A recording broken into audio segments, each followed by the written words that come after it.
भिक्षा से उसे जो कुछ भी मिल पाता वह उसी से संतोष कर अपना भरण पोषण करता था। मैले कुचैले वस्त्रधारी ब्राह्मण की पत्नी उसके साथ कष्ट भोगते हुए दुबली पत्नी हो गई थी। एक दिन उस ब्राह्मण की साध्वी पत्नी उसके पास आई और भय से कांपते हुए इस प्रकार बोली।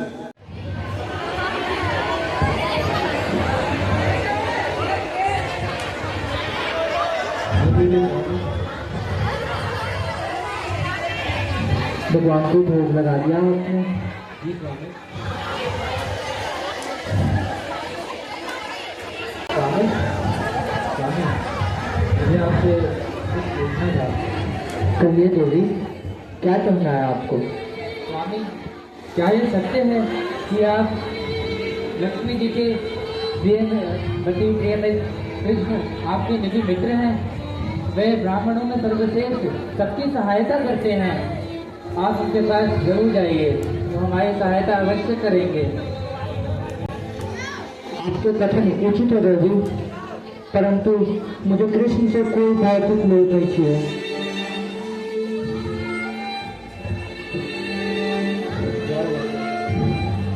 और आप तो जानते ही हैं कि आप कितने दुबले पतले हो गए हैं। आप तो ठीक से चला भी नहीं जाता है। दुर्बलता तो शरीर के लिए देवी, मैं तो आत्मा हूँ। मेरे लिए क्या दुर्बलता, मेरे लिए क्या दुर्बलता? स्वामी, आप सिर्फ अपने बारे में ही सोच रहे हैं। कम से कम मेरे या इन बच्चों के बारे में तो सोचिए। ठीक है, मैं जाऊंगा कृष्ण से मिलने। कृष्ण से मिलना मेरे जीवन की सबसे बड़ी उपलब्धि होगी। हे कल्याणी, अगर कुछ कृष्ण को भेंट ले जाने के लिए है तो कृपया मुझे लाकर दीजिए। अपनी पत्नी के कहने पे मैं अपने मित्र से मिलने को जा रहा हूँ, परंतु मैं उनसे कुछ नहीं मांगूंगा। ले लीजिए स्वामी। ठीक है, मैं चलता हूँ। स्वामी, मुझे डर लग रहा है, लेकिन मैं आशा करती हूँ कि आपकी यात्रा मंगलमय रहे। जय श्री कृष्ण। जय श्री कृष्ण।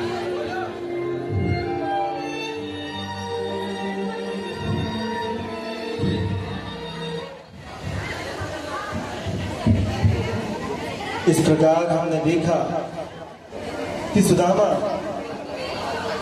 एक ब्राह्मण की भांति कष्ट सहते हुए भी भक्ति के सिद्धांतों और ब्राह्मण के कर्तव्य से पीछे नहीं हटते। निरंतर अपनी पत्नी द्वारा विवश किए जाने पर सुदामा अपने बाल सखा से मिलने को तैयार हो गए, किंतु उनके मन में रास्ते में यही भय, यही डर सता रहा था कि मैं इस अवस्था में कृष्ण के पास कैसे जा सकता हूं।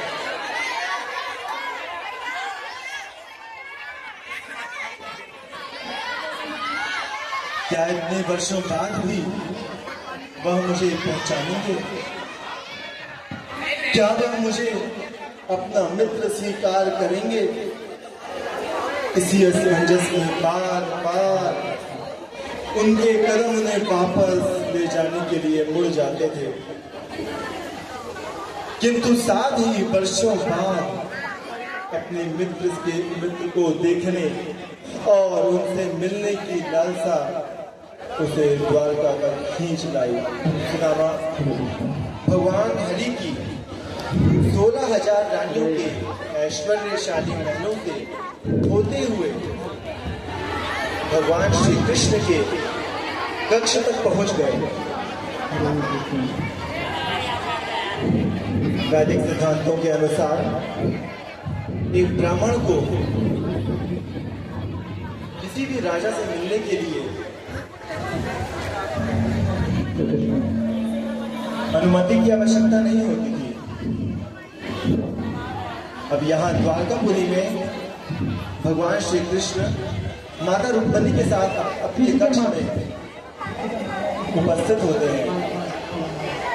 जब वहाँ सुदामा का आगमन होता है। कृष्ण कृष्ण जय श्री कृष्ण ये तो सुदामा की जय आवाज श्री है। कृष्ण देवी कृष्ण सुदामा की आवाज सुनी?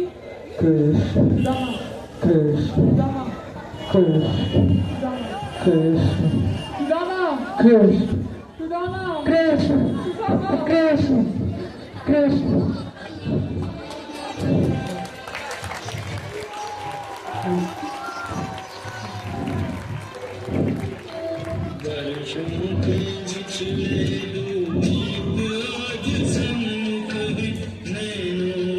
दर्शनों की याचना पवित्र है, मिलने की ललक भी है, मिलने में झिझक भी है, बालपन के साथियों की दशा कुछ विचित्र है। दोनों के नैनों में आंसुओं के मोती है, मोतियों में बालपन की मित्रता का चित्र है। छोटा बड़ा ऊंच नीच राजा रंग कोई नहीं, प्रेम की धरा पर मित्र केवल एक मित्र है, प्रेम की धरा पे केवल एक मित्र है।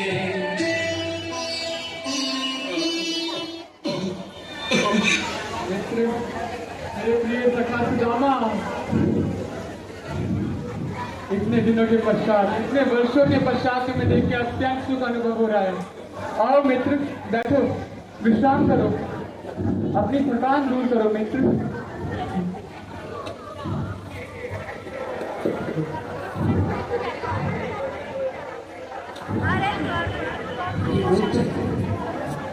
अरे भाई ये देख लो क्या हो रहा है, ये मुझे तो कुछ समझ नहीं आ रहा।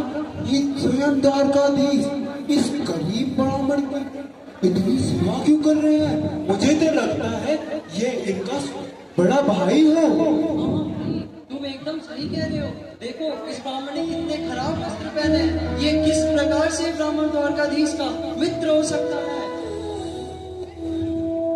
मुझे तो लगता है ये कोई अन्य साधारण ब्राह्मण नहीं है। ये इन्होंने कुछ अच्छे कर्म किए हैं जिसके कारण द्वारकाधीश स्वयं इनके चरण पखार रहे हैं। अरे भाई वो सब तो छोड़ो, ये तो देखो द्वारकाधीश ने इसको स्वयं अपनी पलंग पे बैठा रखा है। और माता जी को देखो, उनने तो पंखा कर लिया उसे।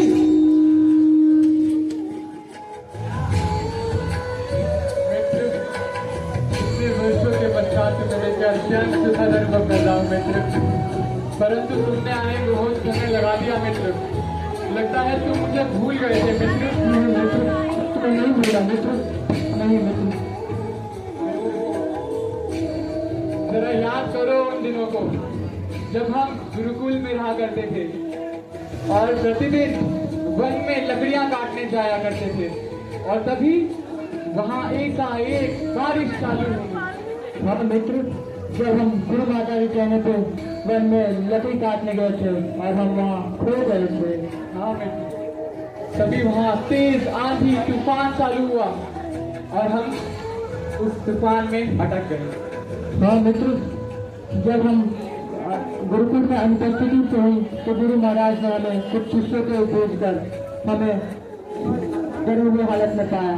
हाँ, और तभी गुरुदेव ने बहुत ही करुणामयी निगाहों से हमें बोला, मेरे बच्चों, हर जीव संसार में अपने शरीर के सुख के लिए कार्य करता है, परंतु तुमने मेरे सुख के लिए इतना कष्ट सहा और अपने सुख की तनिक भी परिवाह नहीं करी।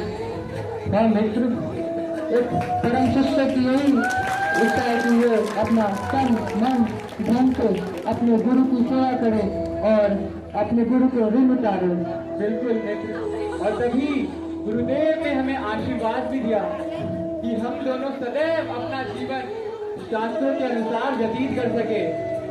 सुदामा, इस बात से तो हम दोनों ही सहमत हैं कि संसार में बिना आध्यात्मिक गुरु के आशीर्वाद के सुख नहीं है। मैं बहुत भाग्यशाली हूँ मित्र कि मुझे तुम जैसा मित्र मिला, और मैं इतना भाग्यशाली हूँ कि तुम जैसा मित्र मिला मुझे। अरे मित्र कोई बात नहीं, अब जरा ये बताओ कि भाभी ने मेरे लिए क्या भेंट भेजी है। मित्र भाभी ने तुम्हारे लिए कुछ नहीं भेजा मित्र। अरे ऐसे कैसे, भाभी ने अवश्य ही कुछ भेजा होगा। नहीं मित्र तुम कुछ कुछ नहीं भेजा। छुपा रहे हो मित्र। नहीं मित्र। खाना तो जरा दिखाओ।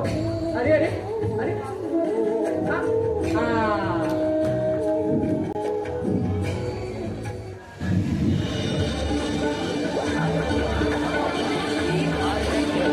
नहीं मित्र।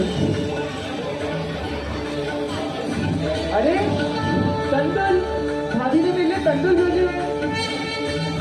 नहीं मित्र, तुम तो स्वयं द्वारकाधीश हो, भगवान हो, ये कुछ सब भेंट में मैं कैसे प्रदान कर सकता हूँ। मित्र कृपया करके कुछ ना कहे, ये अमृत से भी ज्यादा मूल्यवान है मेरे लिए।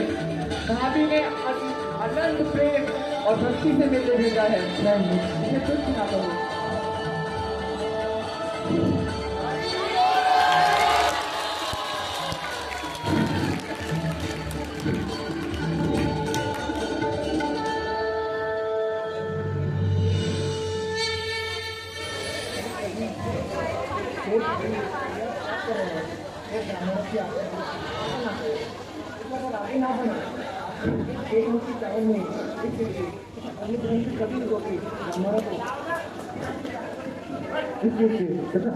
सभी ब्राह्मणों को उन्होंने प्रदान कर दिया है, तो अगर आगे ना करें।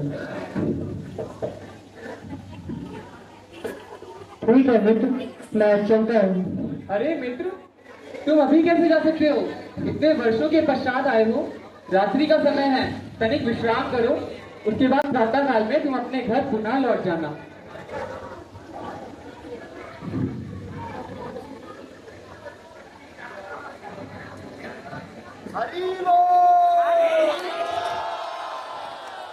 उस ब्राह्मण ने भगवान श्री कृष्ण के पास एक रात्रि बिताकर अच्छे से भोजन किया और भगवान के साथ अपना बालपन दोबारा से याद किया। वह समय सुदामा को ऐसा प्रतीत हो रहा था मानो वह साक्षात वैकुंठ लोक में आ गया हो। अगले दिन ब्रह्मांड के पालन करता भगवान कृष्ण द्वारा सम्मानित होकर सुदामा घर के लिए चल पड़े। मार्ग में चलते समय सुदामा अपने बाल सखा से मिलकर अत्यंत हर्षित हुए। वह इस बात को सोच कर बार बार कभी रोने लगते तो कभी प्रसन्न होने लगते। वे सोचने लगते कि मैं कौन हूं, एक पापी, एक निर्धन ब्राह्मण, और कृष्ण कौन है? साक्षात 6 ऐश्वर्यों के पूर्ण भगवान। तो भी श्री कृष्ण ने भगवान और द्वारकाधीश होते हुए भी मुझ जैसे निर्धन ब्राह्मण को गले लगाया। इस प्रकार सोचते सोचते सुदामा अपने घर की ओर आगे बढ़ते हैं।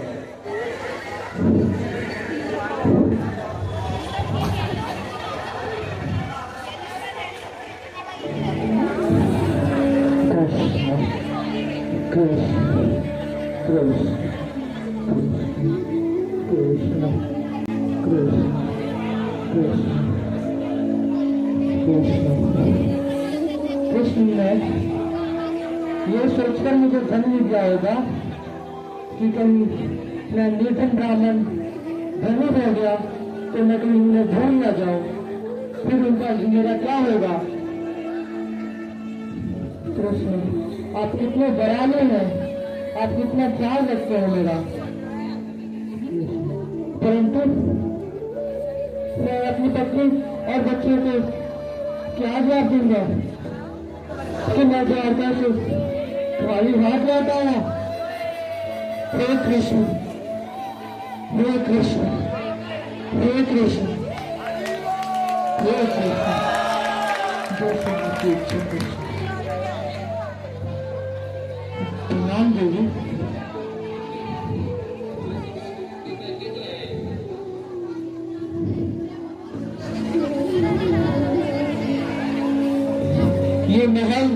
ये महल से कहाँ से आ गया प्रभु?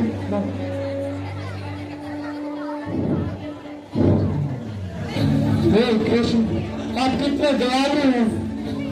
आपने मुझ कुछ ब्राह्मण पे इतनी दया की और मैं इस लायक नहीं था कि आपने मुझे इतना धनी बना दिया और महल दे दिया। हे कृष्ण, मैं आपका ये ऋण कभी नहीं उतार पाऊंगा कृष्ण, मैं आपका ये ऋण कभी नहीं उतार पाऊंगा, मैं कभी नहीं उतार पाऊंगा ये ऋण आपका। हरे कृष्ण। हरे कृष्ण। इस प्रकार हमने देखा कि सुदामा की भक्ति से प्रसन्न होकर भगवान श्री कृष्ण ने उन्हें अपार धन संपदा प्रदान कर दी। एक भक्त को भगवान से मांगने की आवश्यकता नहीं होती।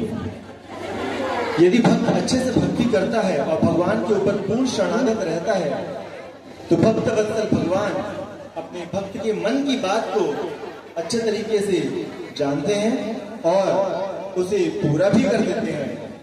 भगवान अपने किसी भी भक्त को कभी कोई हानि नहीं पहुंचने देते। भगवद गीता में भगवान अर्जुन को बोलते भी हैं, हे अर्जुन, ये घोषणा कर दो मेरे भक्त का कभी नाश नहीं होता। तो फिर कैसे भक्त वत्सल भगवान अपने परम मित्र और बाल सखा और परम भक्त सुदामा को इस प्रकार निराश करके भेजते। इस प्रकार यदि हम भी अगर भगवान के प्रति पूर्ण शरणागत होकर भक्ति की विधियों का पालन करते हैं तो भगवान की कृपा हम पर भी जरूर होगी। हरे कृष्णा। हरि बोल।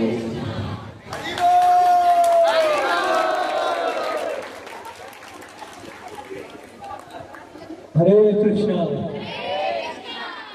अब एनर्जी डाउन हो गई। हरे कृष्णा, हरे कृष्णा, हरे कृष्णा।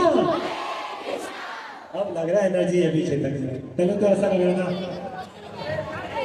अब तो बस हो गया काम, बस अब बोला नहीं जाएगा, बस हाथ खड़े हैं। ये होता है तो मुझे बता रहे थे ना, ऐसे का मतलब होता है सरेंडर। तो ऐसे का मतलब है अब नहीं होता देना है ना। तो बहुत बहुत धन्यवाद आप सभी का कि आप सभी आए इस जन्माष्टमी के फेस्टिवल में, अपना अपना कीमती समय दिया, क्योंकि समय नहीं देता कोई आज के टाइम में, आप सबने दिया। तो आप सभी का बहुत बहुत धन्यवाद, है ना, कि आप आए और पूरा फेस्टिवल आपने अटेंड किया। मैं देख रहा हूँ अभी भी स्टार्टिंग से लेकर लास्ट तक पूरा रश है। पीछे खड़े हुए अभी भी मतलब सीट दिए देखने के लिए, है ना, भरी हुई है जगह जो है। तो बहुत बहुत धन्यवाद, आभारी हूँ आपका कि आप सभी आए जो है ना। अब उसके बाद जो है हमने देखा ये फेस्टिवल हुआ, है ना। तो फेस्टिवल में बहुत सारे इवेंट्स हुए, कीर्तन हुआ, उसके बाद डांस परफॉर्मेंस हुई, भगवान का अभिषेक हुआ, फिर वर्ड्स ऑफ विजडम हुए, फिर कीर्तन भी हुआ, उसके बाद ड्रामा भी हुआ, है ना। तो एक चीज को जिस तरीके से मैरिज होती है, मैरिज को करने में बहुत मैनेजमेंट लगती है। किसी के लिए खाना अरेंज करना, गेस्ट को रिसीव करना, है ना, तो बहुत सारे डिपार्टमेंट्स होते हैं। तो ऐसे ही फेस्टिवल हमारा जन्माष्टमी का हुआ।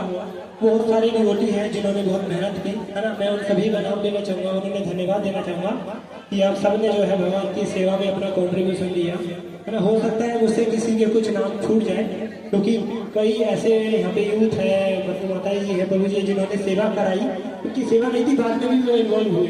तो उन सब का भी नाम मैं हार्ट से लेना चाहूँगा, जिन मतलब वो नाम तो नहीं बोल पाऊंगा पर्सनली, पर उन सब का भी धन्यवाद जिन्होंने हेल्प कराई इस फेस्टिवल को पूरा करने में, हमारी अच्छे से करने में। सबसे पहले जो है ब्राह्मण टीम का धन्यवाद करेंगे एक बारी जोर से हरे कृष्णा महामंत्र बोल के। हरे कृष्णा कृष्णा कृष्णा कृष्णा हरे हरे, हरे राम राम राम हरे हरे। उसके बाद सबसे पहले मैं बताऊंगा कि ये जो फेस्टिवल हुआ था, इसे जो ओवरऑल कोऑर्डिनेट किया तो वो है ललित प्रभु एंड अंकित प्रभु, इन दोनों ने ओवरऑल कोऑर्डिनेट किया। हरि बोल। उसके बाद जो ड्रामा था वो अंकित प्रभु इन टीम ने किया।